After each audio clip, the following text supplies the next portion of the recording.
Hi guys, good afternoon everyone. Kung makikita nyo dito, meron akong Hydro Gloss Wax. Actually, in-order ko to sa Shopee. Ito sa online lang to, sa my Facebook. Kasi parang nag-appear lang to nung one time na ako ay nag-Facebook. Nag-appear siya. Tapos, hindi ko alam na naka-order pala ako dito. Tapos, nung eto, dumating to kahapon. In-order ko to sa Shopee. Dumating to kahapon. At may delivery. May kasama siya ng ganito. Actually, set siya. Meron ito, tapos meron siyang free na armor emeru sa mga black panel yan, ganyan. Tapos may ganito din siya, ganyan. And then, kanina dumating tong order ko, nagulat ako, sabi ko bakit may dumating na order to, actually nabuksan ko na yan kasi nakapag-test na ako kanina. At eto na nga guys, napansin ng aking jowa na parang bakit magkaiba ng sticker. Tapos medyo yung na-confuse siya sa yung nakalagay. Dito nakalagay lang, gloss restorer. Dito may interior restorer. So ibig sabihin, pag interior, panloob lang yon. Tama ba? Yes. Tapos ang ginawa ko, hala paano to, hindi ko alam kung alin ang ano. Ang ginawa ko, nag-search ako. Baka mamaya daw, may isa dito fake. Nag-search ako. Hanggang sa natuklasan ko, ang katotohanan. Ang katotohanan, eto muna guys ha, eto, binili ko siya ng mga, wala pang 300 something. Wala, mga ano lang to, mga 290 ganyan, kasi may shipping fee. Eto, binayaran ko kanina, 458.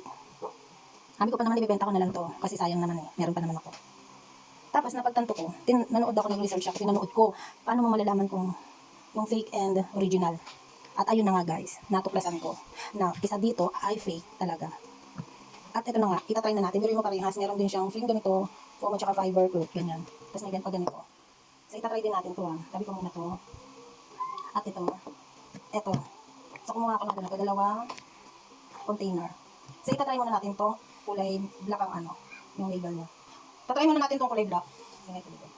Isasalin natin siya dito. Kita nyo ba guys? Bubuksan ko na siya. Isasalin ko siya dito.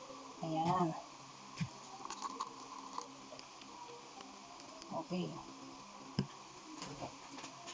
Pansin nyo. Ito kulay puti. Kulay puti yung ano niya. Pagsalin ko, ayan o. Parang umihiwalay na kagad yung kulay niya. Yung kulay sa, alam mo may halo na. Ipapakita ko lang sa inyo na mas maliwanag. Pansin nyo, ayan o. Pag ginanyan ko, parang humihiwalay na yung kanya kulay. Puti doon. Alam mo may halo na siyang tubig, hindi siya puro. Pag ginanyan mo siya, guys, kita mo. Tapos try naman natin itong isa. Ito po yung original niya. Kasi, pag sinali mo dito, ayan. Nakita mo, kulay pa lang, magkaiba na. Ayan. Ito yung original. Ito yung, ayan o. Pag ginanyan mo, kulay dilaw siya. Ito puti. Ito puro, pag ginanyan mo, alam mo puro siya. Ito, wala, umihiwalay talaga yung tubig niya. Alam mong fake. Grabe.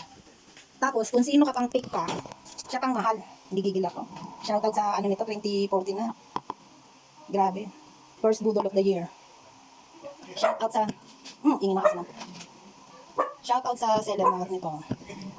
Tapos, ibibenta ko pa naman din siya. Kasi sabi ko, sayang. So, benta ko na lang to. Kahit benta ko ng mura. Pero paano ko ibibenta ng mura? Hindi ko to pwedeng ibenta kasi fake to. So, tapon na yan. Ang layo ng kulay niya, ito kasi yung original. Pakita ko ulit, guys. Ito yung original. Pag ginanyan mo, alam mong hindi siya talagang puro, hindi humihiwalay dun sa pinakaliquid niya. Ayan Unlike dito, pag tumagal pa to, yung titining pa yung nakaka-bad trip, guys. Di ba? Yung mga panluloko nyo, tandaan nyo may karma yan. Yung nagpapakahirap yung tao. Para maibili lang yung pinaghirapan ng tao yung pambili nito. Tapos kayo, nakaka-bad trip kayo, mga animal kayo. Kuhang-kuha guys, grabe. Ayan parehas din, may din siya, may pa-free. Ito hindi ko pa siya natatry, pero hindi ko alam kung ano ang fake or original din dito, paano malalaman. Grabe, shout out talaga sa na yan. Ito, buti na lang ito, dumating to kahapon, tinesting ko na siya. Ito, laptop na to.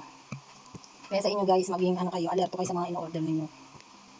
Hindi talaga biro. Yung 458 na binayad ko dito.